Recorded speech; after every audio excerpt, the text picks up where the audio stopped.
Hola, ¿qué tal? ¿Cómo están, amigos? Mucho gusto. Bienvenidos a esta charla de pre y posoperatorio. Bueno, hoy día vamos a conversar en el paciente quirúrgico. Recuerden ustedes que la mayoría de pacientes quirúrgicos, cuando fallecen, no es en el intraoperatorio, es en el posoperatorio, ¿ok? Y tú puedes hacer una perfecta técnica en el intraoperatorio, una buena técnica operatoria, pero si tú no preparaste bien a tu paciente en el pre, vas a tener complicaciones en el intraoperatorio o reflejadas en el posoperatorio. De la misma forma, cuando el paciente es posoperado, hace desequilibrios hidroelectrolíticos, metabólicos, glucémicos, puede hacerte trombosis. Todo esto tú tienes que haberlo previsto. A ver, por ejemplo, no puedes suturar, hacer anastomosis, término terminal, si tu paciente está desnutrido, que tuviste que evaluarlo en el preoperatorio y eso va a tener repercusiones como dehiscencia de la anastomosis en el posoperatorio. En el preoperatorio tienes que haber utilizado la profilaxis la antibiótico-terapia adecuada, si no en el posoperatorio vas a tener infección en sitio operatorio. De la misma forma, los pacientes en el preoperatorio, uno tiene que haber visto si tienen riesgo de trombosis venosa profunda, que puede volverse embolia pulmonar, y si fuese así, tienes que haber usado compresión neumática y en algunos casos enoxaparina, porque si no te van a hacer trombosis venosa profunda en el posoperatorio y eso te va a ir embolia pulmonar que puede ser cor pulmonale y falla del corazón derecho con isquemia, necrosis e infarto y muerte del paciente. Así que, por todo lo mencionado, este tema es uno de los más importantes para el quirúrgico y es tal vez donde un poco más podrían flaquear porque si tú eres médico no tienes que volverte como un técnico, ya el médico tiene que ser razonar, ser clínico y quirúrgico. Como decía uno de mis maestros, el cirujano es un clínico y algo más. Ya no solo dedicarse a hacer una operación de la misma forma 100 veces, no, sino también manejar su parte médica, ¿ok? Eso es el correcto médico. Bueno, saluda al doctor Alexis Vallejos y es un gusto estar aquí con ustedes. Pueden seguirme en redes @Medicina Colección, donde tengo contenido académico, promociono charlas gratuitas que hacemos, compartimos material y tenemos varias clases en Medicina Colección en YouTube, ¿ok? Listo, continuamos. Bueno, entonces en el preoperatorio y vamos a hacer una charla estructurada, ¿ya? Básicamente, la evaluación preoperatoria, tú tienes que identificar los factores de riesgo, como dice acá, para ver si va a tener una evolución posoperatoria tórpida. Por si acaso, en el vamos a hablar nosotros del protocolo ERAS más adelante, ¿ya? El protocolo ERAS, que es lo último que hay en el manejo del paciente pre y posoperatorio, ¿ok?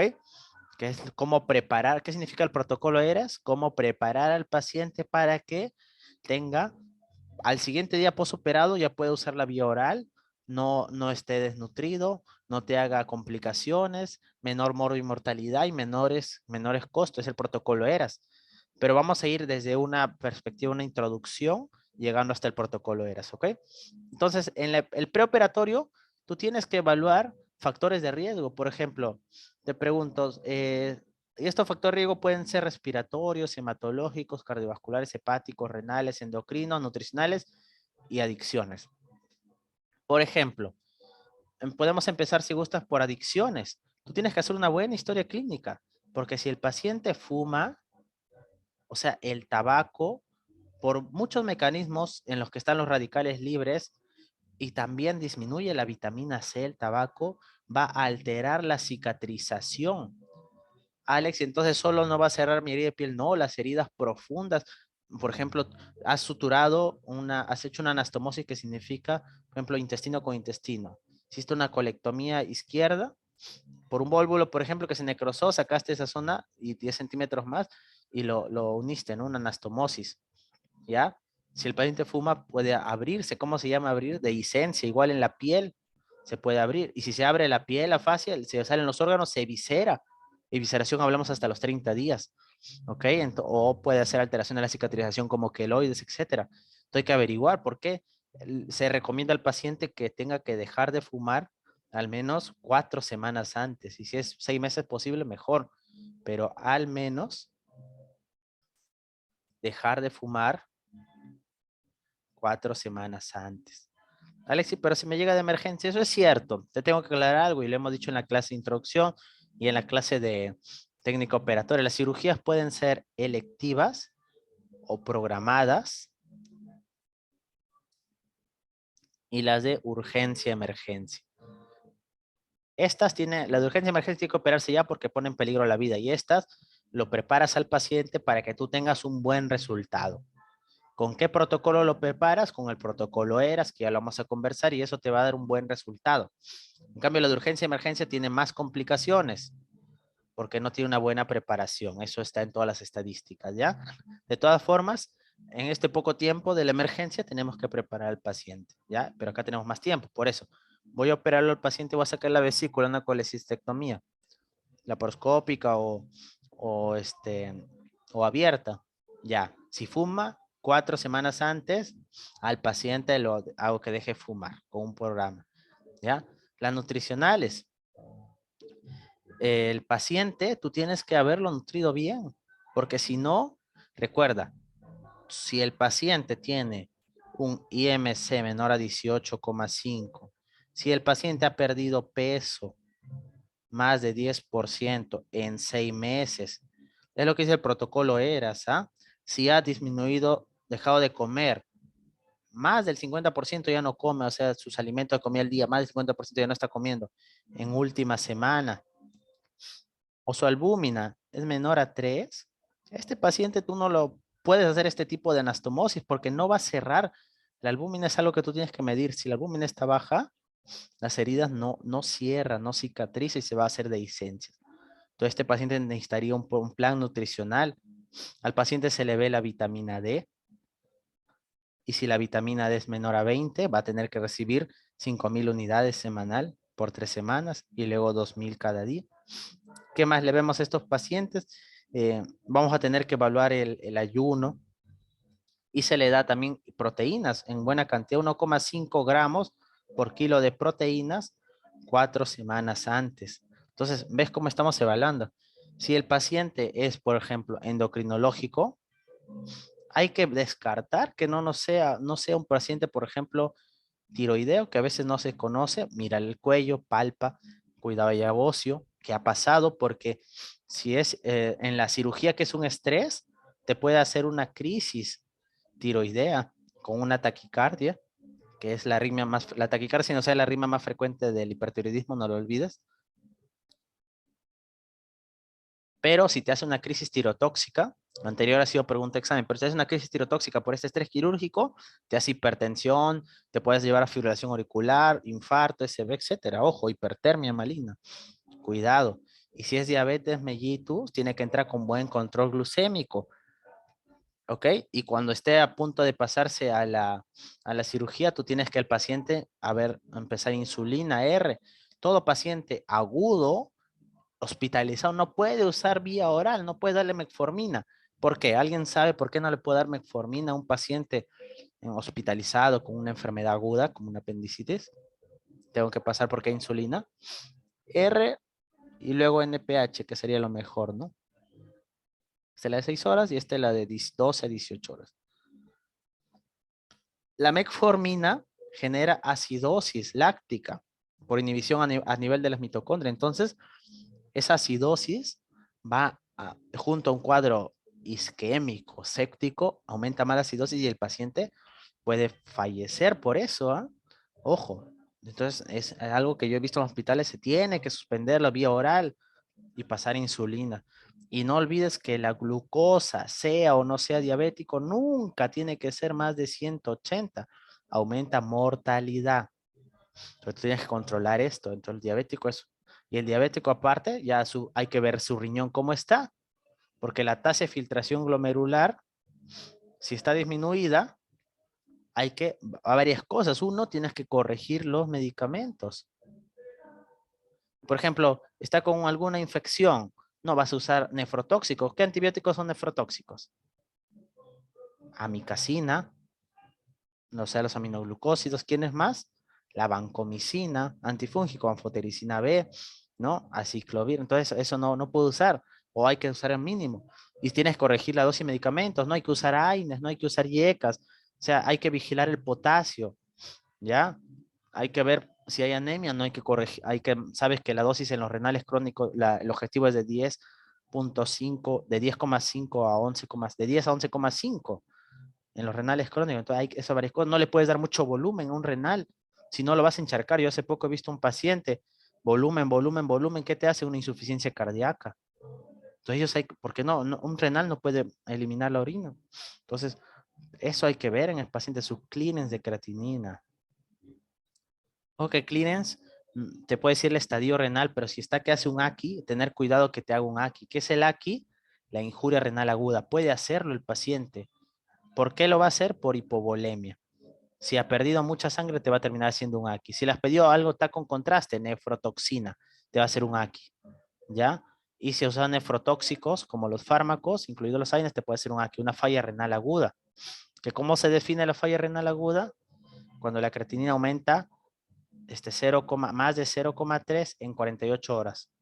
O que la creatinina aumenta 1,5 veces el valor basal en 7 días. O el gasto urinario es menor a 0,5 mililitros por kilo por hora en 6 horas. Entonces, si el paciente te hace un AQI, entonces te puede hacer te puede elevar la creatinina y la urea, ¿no? Te puede hacer encefalopatía urémica, te puede hacer hiponatremia, te puede hacer hipercalemia, eso llevar a un paro cardíaco en diástole. Entonces, la hipervolemia, edema de pulmón, es complejo. Entonces, tú tienes que saber cuál es el estado renal de tu paciente para que no lo empeores, ¿ya? Y si está con falla renal crónica, puede hacer una sobreagregada aguda. Los hepáticos, el paciente hepatópata, hay que vigilarlo, porque si es hepatópata, puede estar compensado, ¿eh? Que puede estar hasta 10 años compensado, un cirrótico. Hay que ver las causas, puede ser por alcohol, por hígado graso no alcohólico, por hepatitis viral, y estos hepatópatas van a tener problemas en el hemograma, hacen plaquetopenia. ¿Por qué hace plaquetopenia un hepatópata? Realmente hace pancitopenia, ¿no? O sea, hace anemia, leucopenia, plaquetopenia, pero plaquetopenia es lo más marcado y primero que se presenta. ¿Por qué? Porque si hace hipertensión portal el hepatópata, toda la sangre la aporta, ¿a dónde se va? Al vaso, y el vaso crece, hace esplenomegalia con hiperesplenismo, y si hace esta esplenomegalia con hiperesplenismo, el vaso secuestra las plaquetas, a leucocitos, y la anemia hace por déficit de ácido fólico por el alcohol, acá en el hígado se guarda el ácido fólico, la vitamina B12, etcétera. Entonces, puede el paciente sangrar. El renal también sangra. La urea hace disfunción de las plaquetas, por si acaso. La plaqueta puede estar normal, pero si tiene mucha urea, esa plaqueta no funciona. ¿Ya? Entonces, todo eso hay que evaluar. El hepatópata baja todos sus factores de coagulación, excepto el 8, ese no, ¿ya? Trata siempre de contestar antes que yo pregunto y tú trata de ser rápido. Esa es la cosa, ser rápido al contestar en la visita médica, en la vida real te preguntan rápido, el paciente hay que atenderlo rápido y en los exámenes no debe esperar tiempo. Bajan todos los factores de coagulación excepto el 8, ¿ya? El primero que baja es el 7, el 3 tampoco baja porque ese es tisular, sobre todo baja los dependientes de vitamina K, más marcado. ¿Cuáles son los factores dependientes de vitamina K? 1972, 10972, ¿ya? Y así hay que tener cuidado. Y este hepatópata puede tener sus varices. ¿Cuándo aparecen las varices? Cuando el gradiente venoso portal, gradiente venoso portohepático es mayor a 10, pero se pueden sangrar mayor a 2 y puede hacer hematemesis, cuidado. Entonces eso. En la parte cardiovascular, el paciente quirúrgico, hay que tener cuidado, tenga su insuficiencia cardíaca. Y eso tú lo puedes evaluar por los criterios, por una radiografía que te muestre cardiomegalia cuando es más del 50%, ¿no? Pero tiene que ser una teleradiografía, ¿ya? ¿Ok?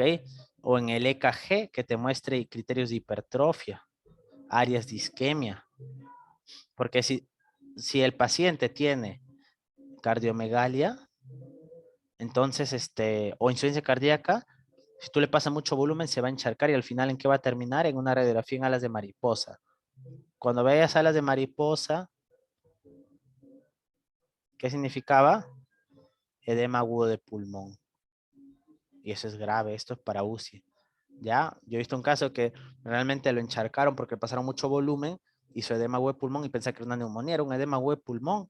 Hay que manejar el edema agudo de pulmón con furosemida y con inotrópicos, ¿ya? Con dobutamina revisando el,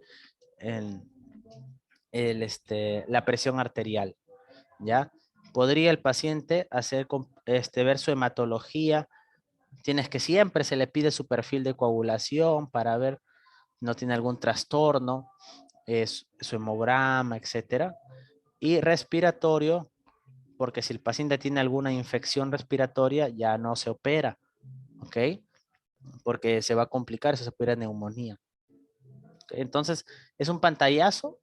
Tú tienes que identificar los factores de riesgo en el preoperatorio. No te olvides de eso, porque mira todas las complicaciones que te va a llevar, que vamos a hablar bastante de esto. ¿Ah? Incluso el COVID, por si acaso. Incluso el COVID. ¿Listo? Entonces, acá tenemos una tablita, es este extraído del Savisto, es una sugerencia para la evaluación preoperatorio, ahí lo acerco un poco. Entonces, ¿qué debemos solicitar? Por ejemplo, lo básico, una cirugía menor en un paciente sano, que hay en 90 días, te recomienda un adulto sano, por ejemplo, no te dice nada prácticamente, si es menor de 45 años, es cirugía menor, o sea, no es una cirugía de grande, no vas a extraer un lipoma, por ejemplo, algo pequeño, ¿ya? Entonces, prácticamente te dicen a 45 a 55 años, podrías, eh, podrías, sobre todo para el varón, M es de masculino, un EKG, ¿no? ¿Ya? Podrías solicitar un EKG, ¿ya? Y la Y es habitualmente para ambos, ¿ya? Y si es de 55 a 69, te dice, pídele un hemograma completo, más más plaquetas, ¿ya?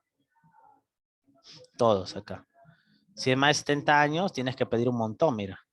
Así sea cirugía menor. EKG, hemograma completo, electrolitos, urea creatinina, glucosa. ¿Ya? Ahora, y acá está la referencia por si acaso. Ya aquí está la referencia. Ahora, si tiene alguna comorbilidad, ¿no? Porque lo han dividido esta tablita en cirugía menor, en paciente sano, cuando hay algún factor médico quirúrgico añadido, ¿ya? Y acá tenemos trastornos clínicamente significativos o cambiantes. Y acá te han puesto cuáles. Por ejemplo, si es una comorbilidad cardíaca, te dicen pídele EKG, todo lo mismo, ¿no? Si es vascular, igual. Pero si es cardíaca, además pídele, te dice que le pidas tiempo de protrombina, tiempo de protomboplastina. Y también le tendrías que pedir una radiografía de tórax para el cardiomegalia, acá para que no sangre. ¿Ya? Si es vas a hacer una cirugía abdominal mayor, que es, por ejemplo, apendicitis. Todo lo que más vas a ver, apendicitis, ¿qué le pedimos? EKG y con algún factor médico, ¿no? EKG, hemograma, plaquetas, electrolitos, creatinina, glucosa. Y el perfil hepático podría pedirse, ¿no?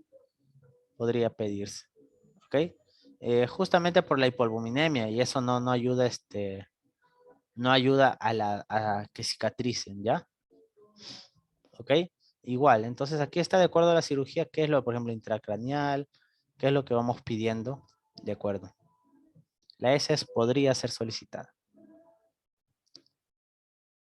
Entonces en esta tablita llego hasta la cirugía abdominal, que es más lo que estamos enfocando en la charla el día de hoy. ¿Ok? Listo, y aquí está de acuerdo a la comorbilidad, por ejemplo, que hay que pedir. Entonces esta tabla es muy importante que la tengas a la mano, ¿no? Listo.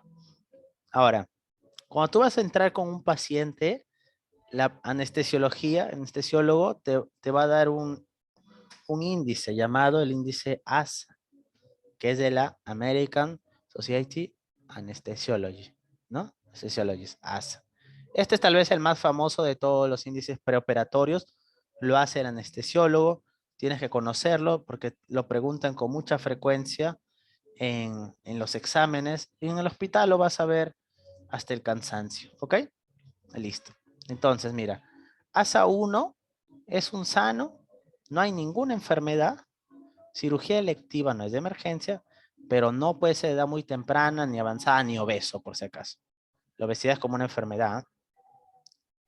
ASA 2 es cuando tienes una enfermedad, pero está controlada y no afecta la vida diaria. ASA 3 es una enfermedad una enfermedad de múltiples sistemas, ¿ya?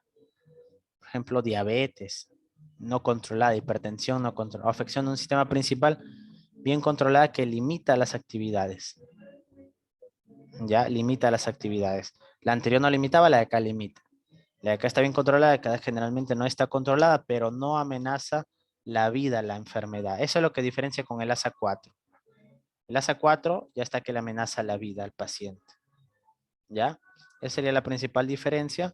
Y luego el ASA 5 va a morir el paciente. Algunos dicen independiente de la cirugía y otros dicen la cirugía es el último recurso. En otra literatura vas a encontrar independiente de la cirugía igual va a fallecer. Otros dicen su probabilidad es similar y la cirugía es el último recurso. Y otros textos te dicen la cirugía es el último recurso. Te dejo con este, que la cirugía es el último recurso.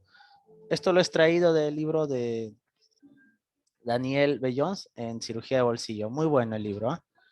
Entonces, por ejemplo, y el 6 es cuando el paciente ha fallecido, pero el órgano va a servir para un trasplante. ¿Listo? Entonces, repasando. 1, sano. No edades extremas, es una cirugía electiva, no de emergencia, y no obesos. ¿Ya? 2, es una enfermedad controlada, que no limita. ¿Ya? Está la hipertensión controlada, la diabetes controlada, ¿ya? Si es gestante, también está acá, del tercer trimestre, ¿ya? Y aquí están las edades extremas sin enfermedades, recién nacido, anciano, ¿ya? El obeso, pero no mórbido, menor a 40 de IMC, también está en 2, ¿ya? El fumador también está acá, el alcohólico también está acá, ¿ya? El recién nacido, anciano y la anemia moderada también está acá. 2. Ya edades extremas, población extrema, embarazada, ¿no? Factor de un fumador, o sea, adicciones, ¿ya? Y obeso, pero menor a 40, ¿ok? El 3, ¿ya? Va a ser una enfermedad sistémica, enfermedad sistémica no controlada o afecta vida, calidad de vida, ¿no? Lo mismo, por ejemplo, acá en 3, que sería una hipertensión no controlada. Diabetes no controlada. Enfermedad renal crónica descompensada. O por ejemplo, IMC más de 40, o sea, el obeso mórbido. ¿Ya? El 4 es una enfermedad, pero eso no lo va a matar, la diabetes no controla, no lo va a matar ahí en esos días, ¿no? De años, pero lo mata, ¿no? En cambio, el 4 amenaza vida. Ya, amenaza vida. Por ejemplo, aquí estaría una insuficiencia cardíaca congestiva, ¿no? Eh, una insuficiencia respiratoria severa, un infarto, una anemia extrema porque puede llevar insuficiencia cardíaca de alto gasto o infarto, ¿ya? Insuficiencia cardíaca congestiva porque puede llevar al paciente de mago de pulmón, eso sí puede hacerlo fallecer. Insuficiencia respiratoria, la hipoxemia, puede ser un paro respiratorio, el infarto, angina inestable también se considera. Es aquella que el dolor disminuye de 10 a 30 minutos, promedio 20. El paciente en shock, el paciente el politraumatizado, que su definición es cuando tiene más. ¿Cuál es la definición de politraumatizado? ¿Alguien la sabe?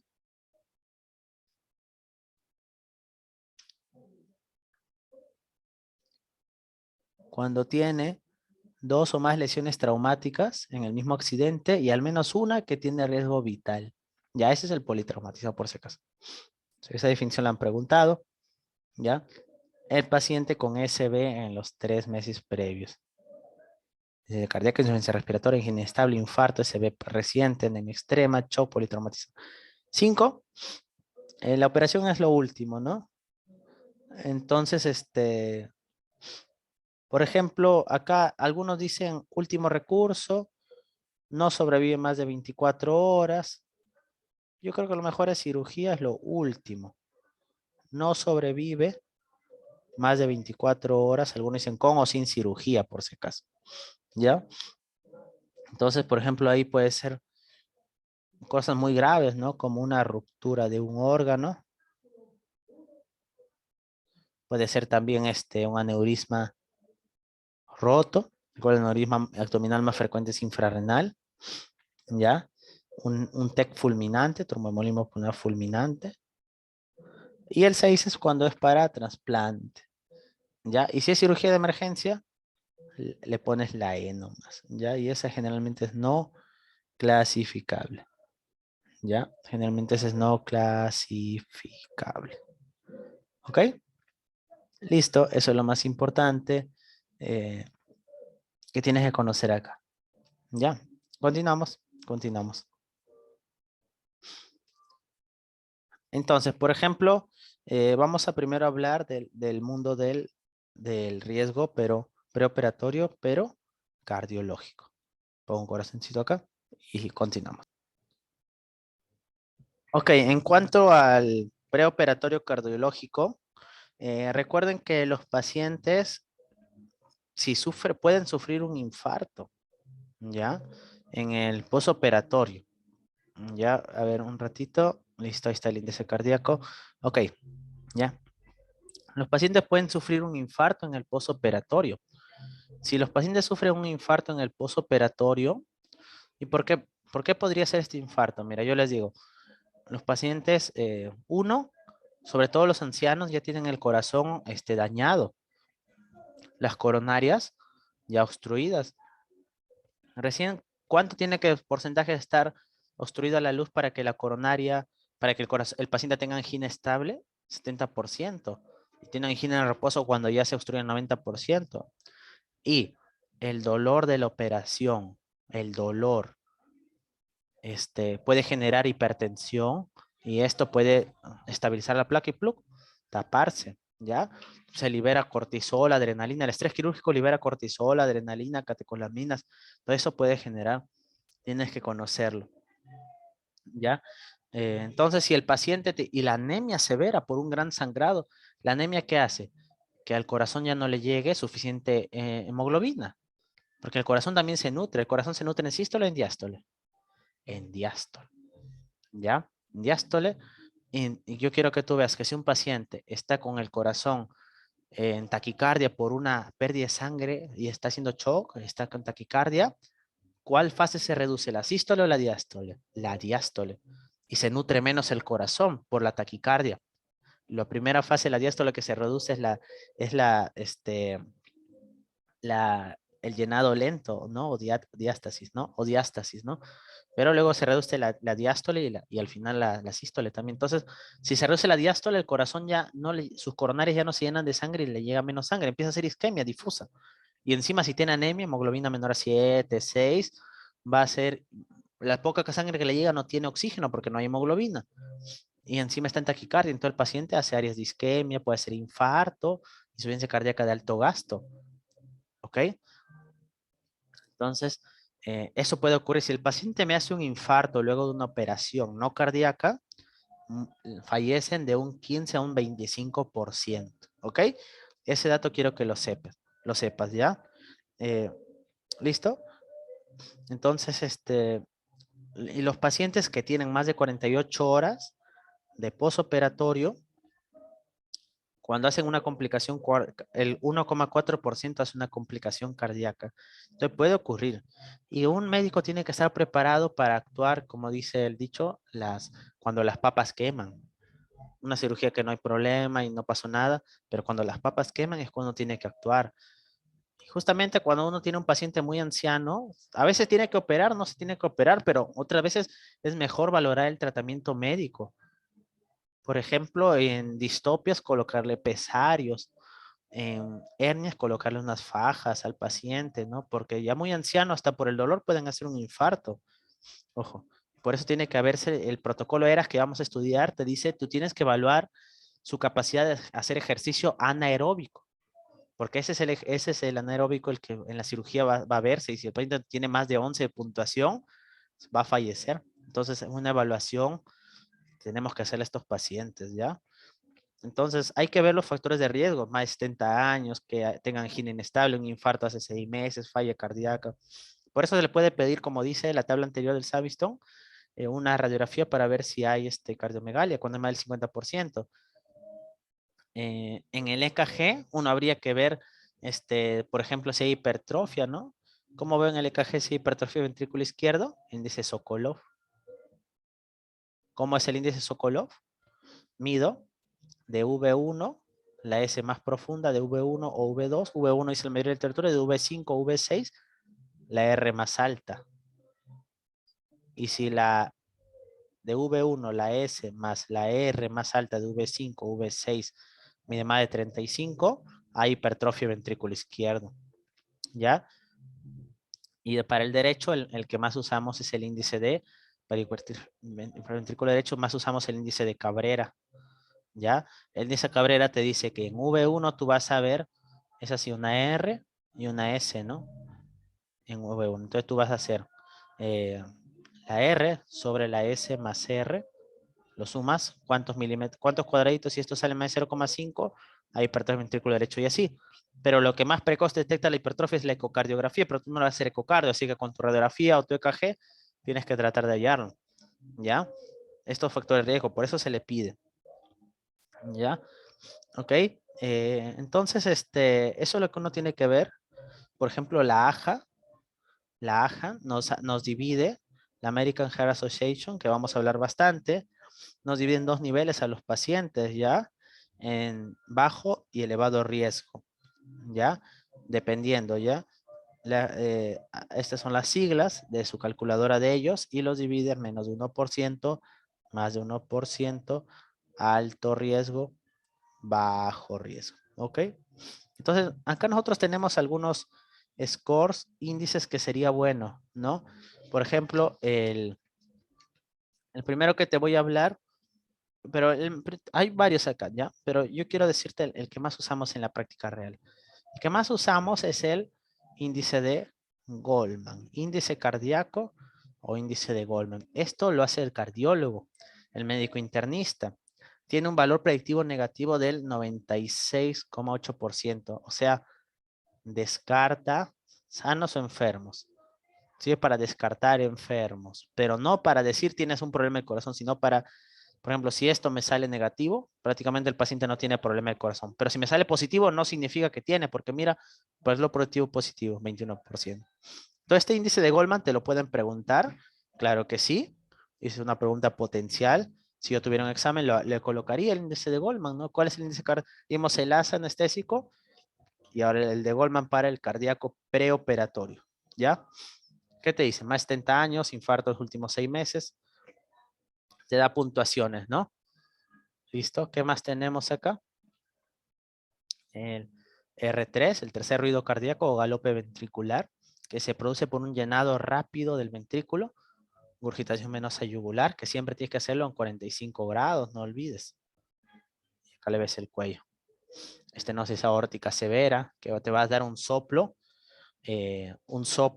con tu esteto, un soplo en el foco aórtico, sistólico, mesosistólico y que se irradia la carótida. Y te puede dar un soplo de Austin Flynn, que es un soplo de estenosis mitral funcional. Esas cositas hay que recordarle. Entonces, ¿cuál es el mensaje aquí? Entonces el mensaje es, Alex, yo quiero ser cirujano, yo estoy en curso de cirugía. Antes que tú seas un especialista y eso, para que no te endulces siempre con una especialidad, tú vas a ser un interno y luego un médico general. Médico general y después de médico general vas a hacer tu especialidad. Y cuando hagas tu especialidad, vas a rotar, no creas que solo cirugía, vas a hacer la emergencia y vas a rotar por todos los tipos de cirugía, etcétera. Imágenes, todo, hasta clínicas. Entonces, el mensaje es que tú, para ser un buen especialista, primero hay que ser un buen médico. Y bueno, si vamos a la parte humana, primero ser una buena persona, ¿ya? En la clínica no te olvides, por favor. Imagínate que tú vas a hacer una operación y, y, y siempre tienes que mentir. Y yo, por ejemplo, yo le haría mismo al toque mi índice cardíaco, ¿ya? Porque es fácil de hacer. A veces lo puede fallar, hay error humano y tú lo puedes hacer. Ya yo he visto a una paciente con cardiomegalia, insuficiencia cardíaca, le han puesto índice bajo y no era así, pues, ¿no? Entonces no te puedes confiar porque al final el que va a operar, el cirujano es el responsable, ¿ya? El EKG, ritmo no sinusal. ¿Cómo defino un ritmo sinusal? Que las R sean iguales la distancia entre RR, que la onda, siempre hay una onda P antes de una R, que la onda P sea positiva en D2, negativa en la R e isobifásica en V1, ¿ya? Entonces es un ritmo sinusal, sobre todo. Ya esas son las principales características. Eh, o, o extrasístoles ventriculares en último EKG. ¿Sí? Ya se ya o más de 5 extrasístoles por minuto en cualquier momento. Si más de 5 extrasístoles por minuto podría ser pregunta examen, te hace el diagnóstico te daría 7 puntos, ¿ah? Ya tendrías que ver un AGA, ¿no? PO2, si no le sacas AGA, no olvides que el 60 es a saturación de 90%, o CO2 más de 50, que tenga potasio menos de 3, bicarbonato menos de 20, BUN, que es más o menos la urea entre 2, es el doble de la urea más de 50, crea más de 3, TGO normal, signo de enfermedad hepática, paciente postrado, causa no cardíaca, 3 puntos, cirugía, no, cada uno de estos es 3 puntos, ¿no? Porque 10, lo máximo que puedes tener es 15, más 14 son 29, más 14 son 43, 46, ¿no? 49, cualquiera de estos son 3 puntos, cualquiera, ¿ya? No es cada uno, es cualquiera, porque lo máximo es 53. Si la cirugía es intraperitoneal e intratorácica aórtica, ya es 3 puntos de arranque, solo por eso. Si una es de emergencia, 4. Por eso, las de emergencia tienen más complicaciones. Por ejemplo, solo que sea, vas a abrir el abdomen, apendicitis de emergencia. ¿Cuál es su Goldman? Tienes 3 más 4, 7. En un paciente de 75 años, 3 más 4, 7 más 5, es 12, ¿no? Sería 12 en el límite. Y si encima, por ejemplo, tiene por ahí, no sé, las transaminasas normales, 3 puntos, ya pasó a 3. Entonces, esto aprende hasta el 5, 12, 25. Y más de eso, ¿no? 5, 12, 25. ¿De acuerdo? Hay más complicaciones y mayor muerte cardíaca. Entonces, este índice cardíaco Goldman, ya te expliqué, porque no es solo leerlo, sino saber cómo hallarlo. Ya hablamos del R3, de la ingurgitación venosa, de la estenosis, los soplos, ¿no? Del EKG, ya te enseñé la hipertrofia. La extrasístole ventriculares es cuando tu EKG, por ejemplo, está así. Onda P, QRS, y luego una onda R ancha se metió. Y luego hay una pausa y sigues. Normal, acá tu T, ¿no? Onda P normal, y luego se metió. Es una R ancha, o sea, cuando es una R ancha se mide mayor o igual a algunos mayores, más de 0,12 segundos, o sea, más de 3 cuadraditos chiquitos. Se mete, ¿no? Porque acá toca acá, ¿no? Y se mete extrasístole, más de 5 ya 7 puntos, ¿ya? Ya hemos hablado, hemos hablado de todo esto. Ah, y el infarto en los últimos 6 meses, ¿cómo voy a saber si tiene infarto? El paciente, si tuvo antigua, no actual. Ondas Q patológicas. ¿Cómo sé que una onda es Q patológica? Cuando mide más de 1/3 de la R. O sea, por ejemplo, este es la R y este es la Q. La Q siempre está antes de la R y luego de la S. Si la Q acá mide casi igual que la R, es patológica. Y tiene que estar en 2 derivadas que miran la misma cara del corazón. Miran igual cara del corazón. Una sola no es patológica generalmente, ya a menos que sea muy marcada. Por ejemplo, el corazón, el secto con qué se ve, con V1, V2. Cara anterior, V3, V4. Lateral bajo, V5, V6. Lateral alta, D1 a VL, ¿no? Y así, ¿ok? Listo. Es el índice Goldman.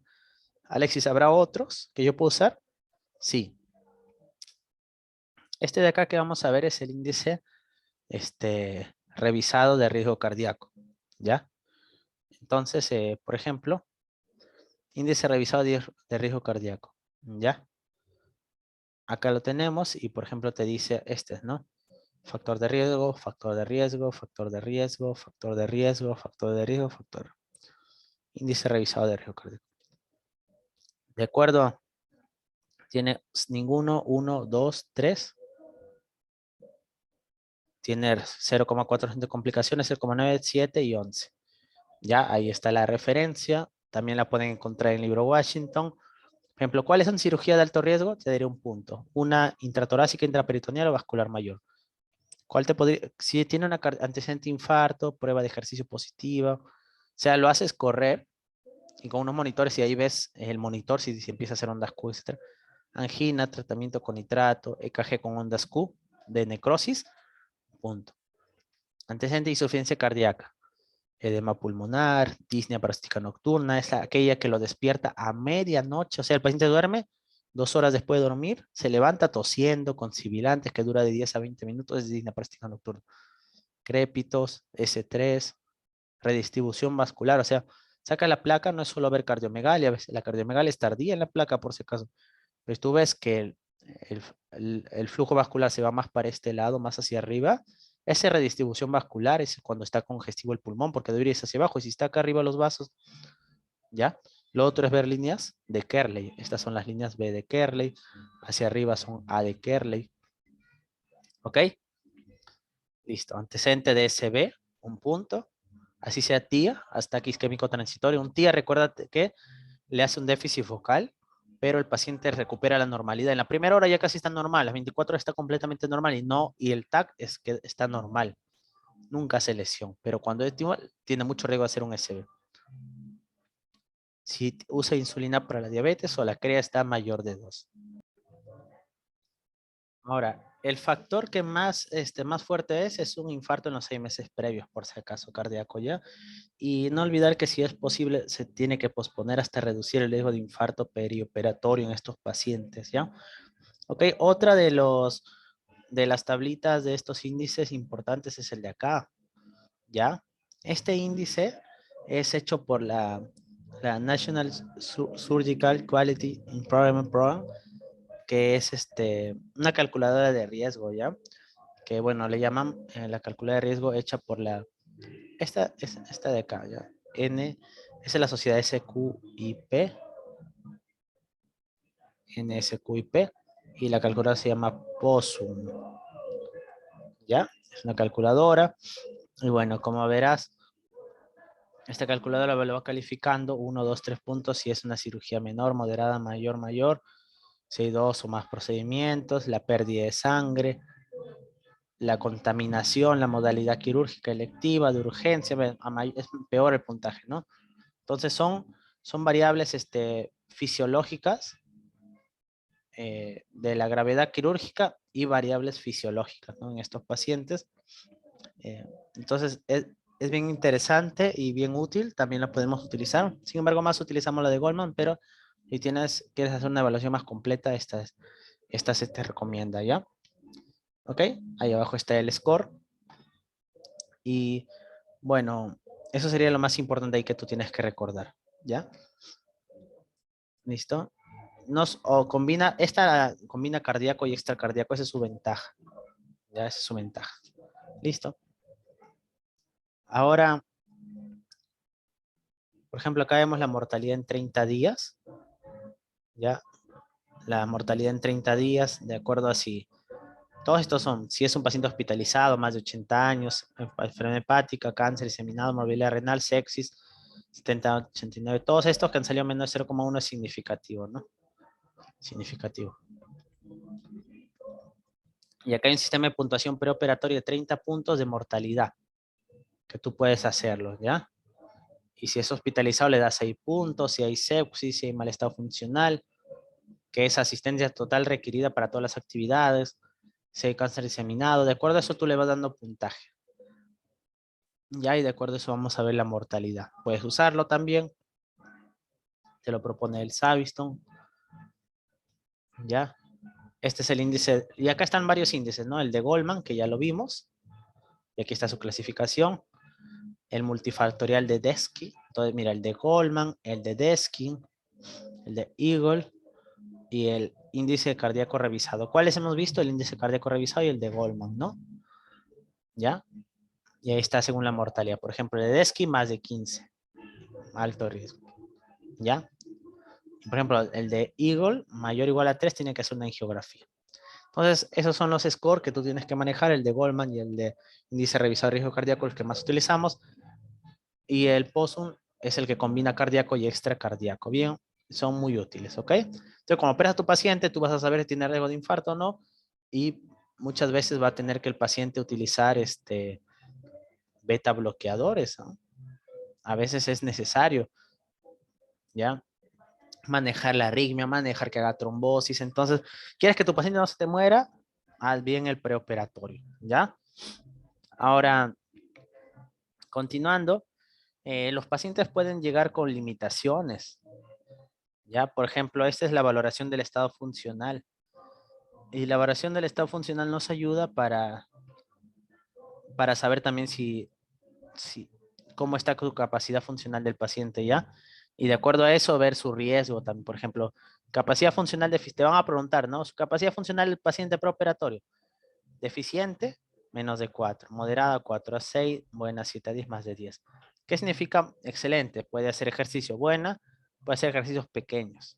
Moderada, no puede hacer ejercicios como trotar, pero sí puede subir un poco la escalera, andar en bicicleta, pero lento. Ya hay limitación. Y acá en deficiente puede hacer solo reposo, cosas de reposo. ¿Ya? Entonces, ¿qué significa? Es EM. EM es un equivalente metabólico. ¿Ya? Y equivale al consumo de oxígeno en reposo en un varón de 40 años. ¿Ya? Si puede hacer su vida habitual, es moderado, por si acaso. ¿Ya? Entonces, con esto ves la limitación y la fragilidad también, mira. Consunción es cuando ha perdido el peso más de 10% en el último año, debilidad, menor fuerza a la presión, agotamiento, no tiene energía, escasa actividad física, bajo energético semana y lentitud marcha lenta. Entonces, mira todo lo que vamos evaluando a nuestros pacientes para llegar al final a este algoritmo. Y ya con eso yo creo que ya lo entendiste todo. ¿Ok? La parte cardiológica. Paciente programado para cirugía con factores de riesgo de enfermedad cardíaca conocido. Entonces, si hay enfermedad cardíaca, tú tienes que ver el riesgo. Y si hay riesgo, de acuerdo al riesgo, ves si vas a cirugía o no. Si te sale bajo, va a cirugía. Si sale alto, tienes que corregir. Ahora, no tiene factores de riesgo. Te preguntas, ¿no tendrá un síndrome coronario agudo? ¿No tiene angina? ¿No tiene este infarto? Se trata, si no, no. Estimar el riesgo perioperatorio de una complicación coronaria basado en riesgo clínico o quirúrgico. Si el riesgo es menor a 1%, o sea, es bajo, ya no se hace más pruebas. Si el riesgo es más de 1%, ve su estado funcional. ¿Te acuerdas que te dije que había que ver el estado funcional? Más de 3. ¿Ya? Del estado funcional. Si es más de 3, ya no se tiene un buen estado, se va a la cirugía. Si es un estado funcional eficiente, o sea, menos de 4, o sea, no puede subir un tramo de escalera, no puede andar en bicicleta, ¿ya? Entonces, me pregunto si las pruebas me ayudarán al paciente. Si es así, como no puede hacer ejercicio, le hago una prueba de estrés farmacológico. O sea, si el paciente pudiera movilizarse, yo lo haría trotar y ver en el monitor, pero como no puede, le agrego a veces dobutamina, cosa que el corazón late rápido y yo veo si empieza a hacer áreas de isquemia. Si es anormal el corazón, ya no queda otra, tengo que abrir las arterias antes de pasar por el estrés de la operación. En cambio, si la prueba de estrés es normal, va a la cirugía, ¿ya? Entonces, no olvidar eso. Similar lo que hemos mencionado, ¿ya? Similar lo que hemos mencionado, ¿ok? Y listo. Continuamos. Y a veces hay pacientes que tienen endoprótesis coronaria. ¿Cómo se llama el infarto si se trombosa el stent? Tipo 4, ¿verdad? Infarto tipo 4 y trombosis de stent, ¿ya? Eh, Eso no olvidar. Y cuando fallece el paciente hace infarto eh, en plena cirugía del bypass, ¿qué tipo de infarto es? Del 1 al 5. Infarto número 5, ¿verdad? Tipo número 5. Esa es la clasificación de infarto, no olvidar. Ya, si hace por anemia es el tipo 2, ¿no? Entonces, eso no olvidar. ¿Ya? El infarto, si se trombosa es el tipo 4, entonces es cuando puede ser, el tipo 4 es cuando tú le haces una angiografía y pasa infarta, tipo 4A. Pero si se trombosa el stent que ya tenía, tipo 4B. ¿Ok? Listo. Entonces, ve si el implante en la endoprótesis fue hace 6 semanas. Si es sí, la cirugía programada. Si es sí, tienes que diferir la cirugía hasta un tiempo óptimo, ¿no? A veces hasta el año, ¿ya? Por ejemplo, si es una endoprótesis liberador del fármaco, entonces este libera un fármaco para que la sangre no se trombose, entonces tienes que esperar un año porque va a sangrar. En cambio, si es una endoprótesis de metal desnudo, 30 días difieres la cirugía. Si no es programada, tienes que hacer la cirugía, ¿no? Si es de emergencia, no te queda de otra, tienes que hacer la cirugía, pues. ¿Ya? ¿Listo? Ahora, si es una endoprótesis liberada de marco pero de más de 30 días, pero menos de un año, si es así, ves el riesgo de la cirugía. Si hay mucho riesgo, hace la cirugía. Si no, lo difieres un año. Si no va a más de 30 días, existe cirugía, la cirugía, exige la suspensión del inhibidor de P2Y. ¿Quién es el inhibidor de P2Y12? Clopidogrel. ¿Ya? Tú te ves si la cirugía tiene riesgo de sangrado, entonces si no lo continúas con ambos y si tienes que suspenderlo, y si sí, continuar con ácidos acetil salicílico al menos, tiene endoprótesis. Eso es esto le ponen en las coronarias endoprótesis. Entonces, tú tienes que ahí ver si tiene que seguir con el clopidogrel. Si no tiene que seguir, solo queda con ácido acetil salicílico y lo operas al paciente, ¿ya? Todo esto una pregunta. A un paciente que viene tomando ácido acetil salicílico, ¿cuántos días antes? Ya lo vamos a hablar, pero días antes se suspende, no endoprótesis, o por otras causas. Por ejemplo, después de un SB, 7 días antes al menos, ¿ya? Toma warfarina, se suspende 5 días antes, pero se pasa en oxaparina hasta que estemos en el día de la operación, ¿ya? Clopidogrel también 7 días. ¿Ok? Entonces, esas son las complicaciones cardíacas que tienes que conocer, que son de las más importantes, ¿ah? Algunas cositas que no hemos dicho, si un paciente tiene marcapaso, debe estar programado en el modo no inhibido, ¿ya? Además, tienes que usar un electrocauterio bipolar, ¿ya? Y si usas un electrocauterio unipolar para cortar, tienes que hacerlo más lejos posible, ¿ya? Si usa un desfibrilador interno el paciente, tienes que apagarlo, ¿ya? Y bueno, hay algunos pacientes que van, si el paciente está que toma beta bloqueador, algunos estudios dicen que el beta bloqueador disminuye la isquemia perioperatoria. Algunos dicen que disminuye el riesgo de infarto y muerte en los pacientes que tienen riesgo elevado. ¿Ya? Y por eso, si tiene mucho riesgo cardiovascular, lo puedes iniciar semanas previo a cirugía. Tampoco no lo vas a iniciar el día de la cirugía, ¿no? Entonces, eso es la última evidencia, ¿no? Y tiene mucho riesgo, beta bloqueador puedes darle, ¿ya? Eso es lo que ahorita está. Si ya usaba beta bloqueador, lo mantienes. Y le puedes comenzar sobre todo ¿Y en quién se inicia? Le vas a iniciar en los que tienen un elevado riesgo de complicación cardíaca. ¿Ok? Listo, eso es lo más importante allí que hay que conocer. Ujú. Eso ya hablamos de si tiene endoprótesis, o sea, en la coronaria. Y iríamos a la enfermedad pulmonar. ¿Ok? Ahora vamos a las complicaciones pulmonares que también puede tener o bueno, a ver el riesgo pulmonar y si uno no lo trata va a ser complicaciones, ¿no? Entonces, por ejemplo, ¿cuáles son factores de riesgo para complicaciones pulmonares? Enfermedades crónicas pulmonares, ya sea tipo obstructivo o restrictivo. ¿Ya? Porque estos pacientes tienen más riesgo de hacer, cuando tú tienes un paciente en el postoperatorio y te hace, por ejemplo, fiebre, ¿Qué piensas en el día 1? En el día, ya vamos a conversar de esto más, en el día 3, el día 5 para arriba, ¿no? Yo creo que eso lo vamos a, está en la charla sobre todo de complicaciones postoperatorias, pero sería bueno que de una vez lo vayamos haciendo una correlación. Siempre en medicina correlaciona todo, si no, si tú no correlacionas te olvidas por si acaso, ¿ya? Entonces en el día 1 si alguien te hace fiebre, o sea, 24 horas, no en las primeras horas, tienes que pensar en atelectasia, aunque la última evidencia dice que es más casualidad que causalidad, ¿ya? Hay que pensar también en bronquiectasia, reacción hemolítica y trombosis venosa profunda. Bronquiectasia, algo pulmonar también, reacción hemolítica, trombosis venosa profunda. En el día 2 puede ser una ITU o una neumonía, sobre todo en el día 3 neumonía. El día 3 flebitis, por eso los accesos vasculares, o sea, las vías se cambian cada 3 días. Mayor al día 5, algunos dicen día 4, infección de sitio operatorio, que puede ser piel y tejido celular subcutáneo. Hay varios tipos de infección citooperatorios, ¿no?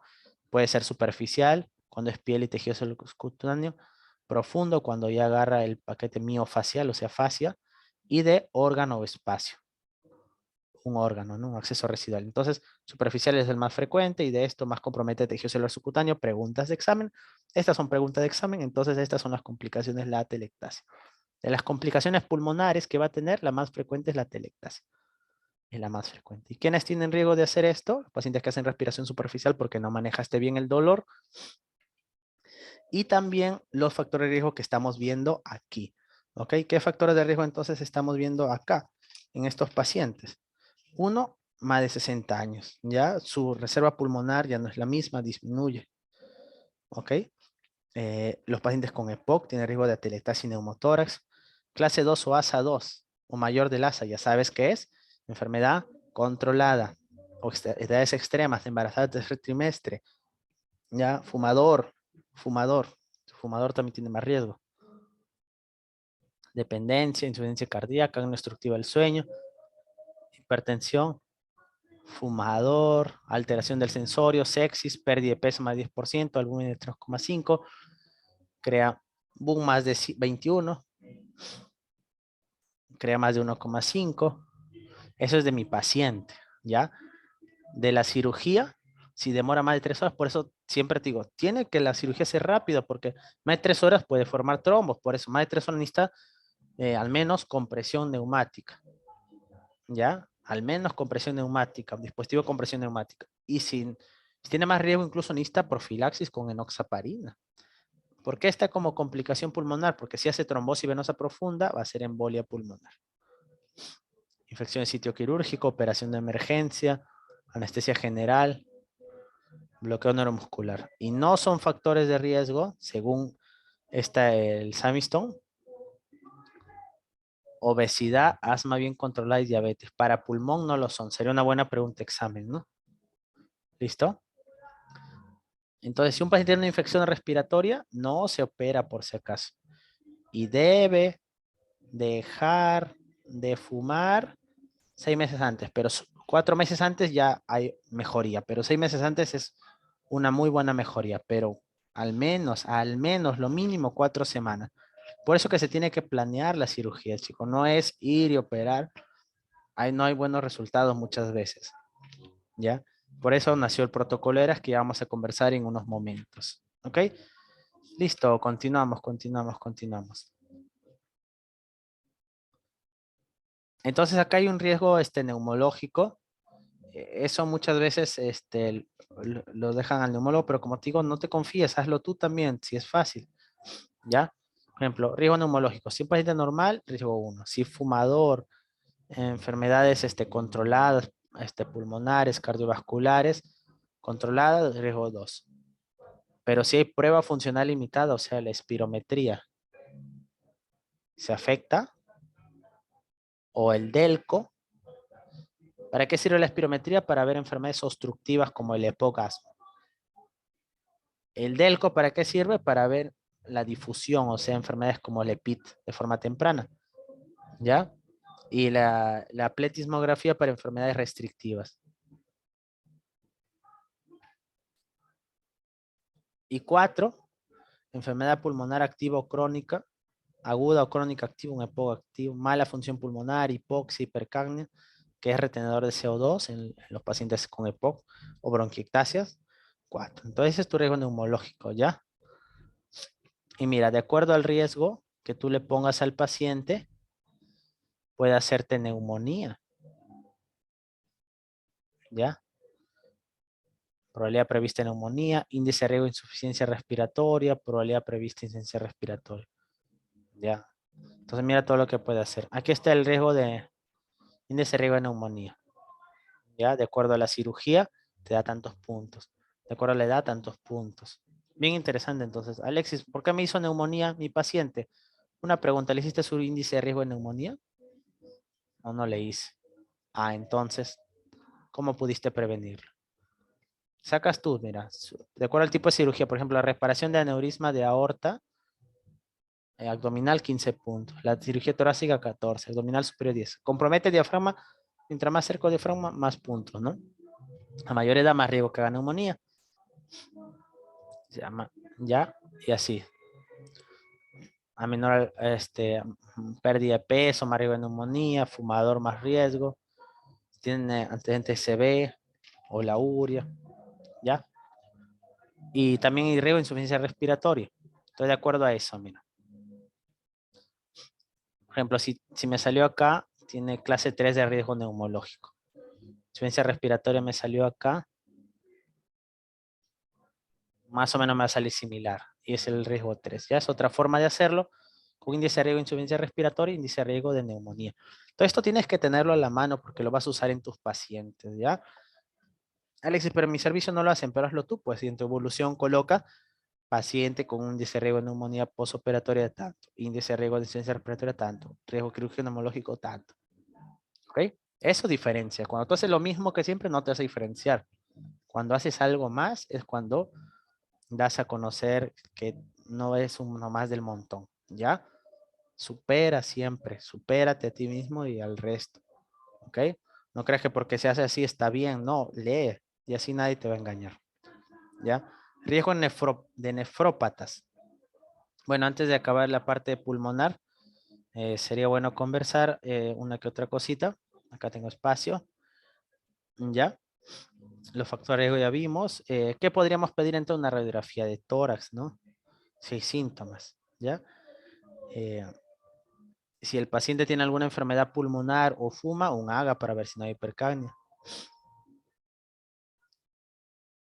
Y bueno, y solo si hay varios si sospechas EPOC fuertemente, ya le pides, por ejemplo, pruebas como espirometría, ¿ya? A estos pacientes se le tiene que dar espirometría de incentivo preoperatorio. ¿Qué es la espirometría de incentivo? El paciente se le hace soplar para que el pulmón se expanda y no haga telectasias. Muy poco se ve en nuestro hospital, pero es lo ideal, ¿ya? No se le da antibióticos, por si acaso, para riesgo de neumonía no se da antibióticos, ya solo vas a sensibilizar, vas a crear resistencia nomás, no se le da, ¿ok? El fumar ya vimos cuánto tiempo, y si hay EPOC o hiperactividad bronquial, tiene que usar broncodilatadores, ¿ya? Listo. Vamos con la parte de nefrópatas, ¿ok? En cuanto a las nefropatías, hay que ver si hay nefritis o injuria renal aguda, o sea, aquí está contraindicada la operación, que no sea urgente.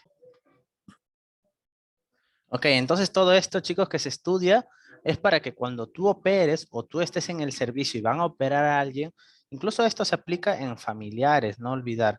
Eh, Tiene que prepararse bien el preoperatorio, no es solo llegar y ya vamos a operar y listo, si no aumentan las complicaciones, como al final vamos a empalmar con el protocolo ERAS, y no olvidar que la parte del medicina, no es que solo sea operar, tienes que conocer la clínica para poder predecir esto, ¿ya? Ok, listo. Entonces ya hemos dicho, si el paciente tiene una falla renal aguda, no se opera, a menos de que sea algo urgente. Ya los pacientes chocados tienen que operarse, pues, ¿no? Un politraumatizado que ya lo hemos definido, ¿no? Ahora, no olvidar que no olvidar el hacking.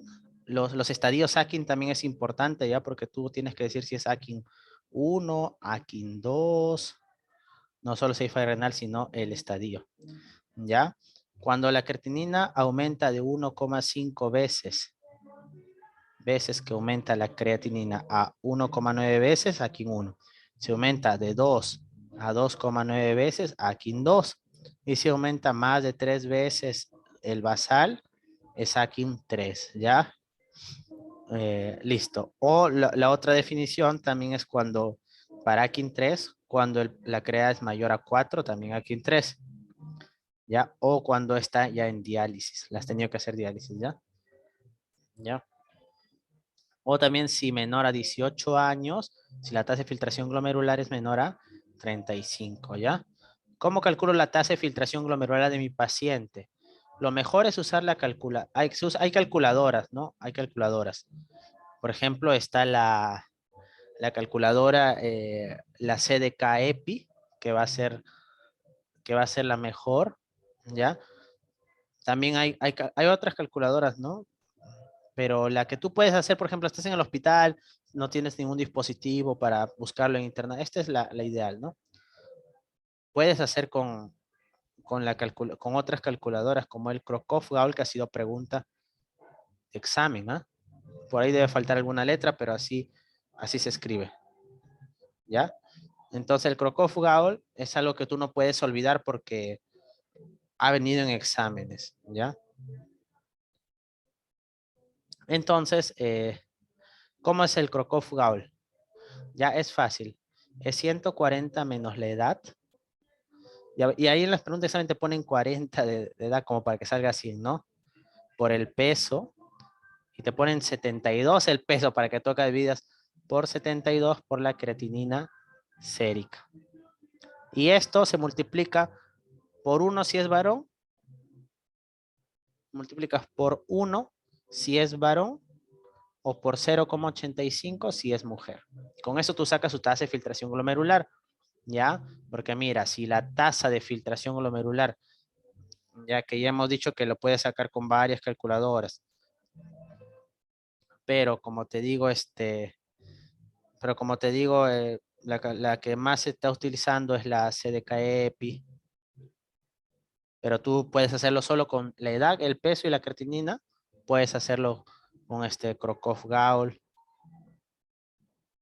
¿ya? Crocov-Gaul se escribe Cockcroft, termina en T, Gaul, ¿ya? Y también hay la MRD, ¿no? ¿No?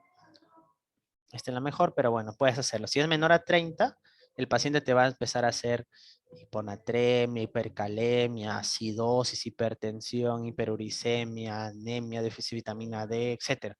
¿Ya? Entonces, eso te va a y tienes que tú corregirlo antes de operar al paciente. Y encima, en el postoperatorio, sangra en la operación, cae más la tasa de filtración glomerular, por si acaso. ¿Ya? Ahora, tú también puedes sacar esto y es mejor, al paciente lo dejas que recolecte orina de 24 horas. ¿Por qué? Al recolectar orina de 24 horas tú puedes ver la proteinuria de 24 horas. Esto es importante en el diabético, porque la nefropatía diabética hace microalbuminuria, macroalbuminuria. Si esto es más de 150, ya es patológico, hay proteinuria. ¿Ya? Pero sobre todo puedes sacar también tú el clearance de creatinina, es más exacto porque es 24 horas. ¿Cómo se saca el clearance de creatinina? También es fácil, ¿ya? El clearance de creatinina en este caso lo vas a calcular, solo necesitas la creatinina en orina, la creatinina sérica, necesitas el volumen total de orina y con esas variables puedes calcular tú el clearance de creatinina, ¿ok? Entonces, eso nosotros le dejamos a los pacientes un poco más exacto que las calculadoras realmente, ¿ya? Entonces sería así. Vamos a cambiar de color. La creatinina en orina por de orina, el volumen urinario, o sea, todo de orina, la creatinina orina, arriba todo orina, ¿no? Y abajo lo divides. Si ya viste la creatinina en orina que toca, en sangre, ¿no? Sérica, le pongo la S, creatinina. ¿Por cuánto tiempo ha sido? 24, tiene que ser en minutos. Mira, la tasa de filtración es mililitros por minuto por metro cuadrado. Entonces, 24 horas por 60. Y ahí está. Entonces, creatinina en la orina por volumen de orina que recolectó en 24 horas sobre la creatinina sérica por 24 por 60. 24 por 60. Lo que te sale es la tasa de filtración más exacta. Ahora, si está en falla renal aguda, solo te ayuda para corregir medicamentos, no te ayuda para ver el gráfico. Esto te ayuda en crónicos, enfermedad renal crónica. Si es en agudo, no ayuda, solo para corregir medicamentos, ¿ya? Listo. Aquí está la depuración de creatinina que ya te expliqué. ¿Cómo se llama esta forma? Crocov-Gaul. Ya lo hemos visto. ¿Ya? Y el mejor predictor de complicaciones renales por posoperatorio es la depuración de creatinina. Pregunta de examen, ¿cuál es el mejor predictor? En el postoperatorio, la depuración de creatinina. Esta es una forma, se decae es otra, y en 24 horas otra. Porque en 24 horas tienes que tenerlo 24 horas al paciente, ¿no? Y a veces no tienes el tiempo, todo ese tiempo no lo tienes al paciente, ¿ok? Listo, luego sigue hepatópata, algunos comentarios antes de pasar, ¿ya? Si es hipertenso, ¿cuál es la principal causa de enfermedad? Primero, enfermedad renal crónica se define cuando la tasa de filtración glomerular es menos de 60 por al menos 3 meses o hay un daño renal persistente. Hay un daño o lesión renal histopatológica, etcétera, persistente. Ser monorreno también, ¿ya? Los grados de enfermedad renal crónica, no te olvides, 1, 2, 3, 4. Alexis, esto parece clínica, tienes que saberlo. El cirujano tiene que saber esto. Más de 90, estadio 1. De 60 a 89, estadio 2. De 45 a 59, de tasa de filtración glomerular, que ya sabemos calcularla, estadio 3. El 3 puede ser A o B. De 45 perdón, de 59. A ver, acá una corrección. ¿Ya?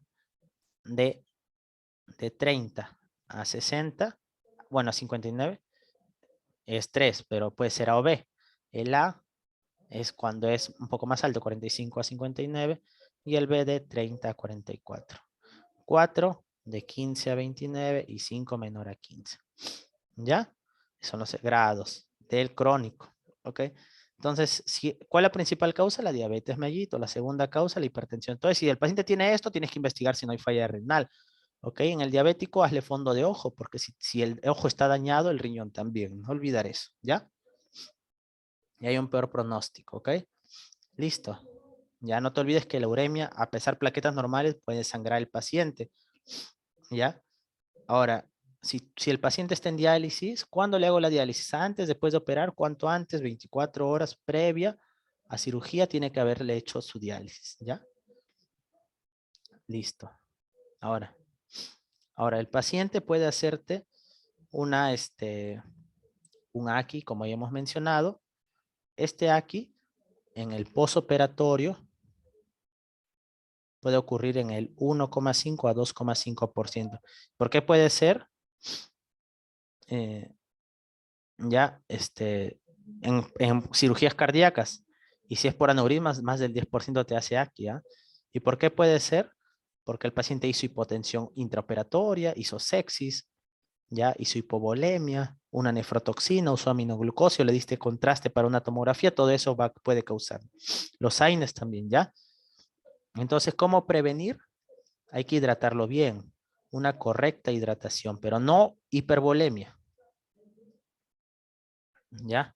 Por ejemplo, eh, si le vas a dar contraste para una tomografía con contraste, por ejemplo, quieres ver el hígado, tienes que hacer con doble contraste para ver si hay una lesión ahí, si eso es un hemangioma, si no es un simple quiste, si es un hepatocarcinoma, tiene doble contraste. Entonces, tienes que darle 1 a 2 litros de solución salina al 0,9%. Ya antes se decía que la N-acetilcisteína protegía, pero ya sabe que es mentira y no debe usar otras nefrotoxinas, ¿ok?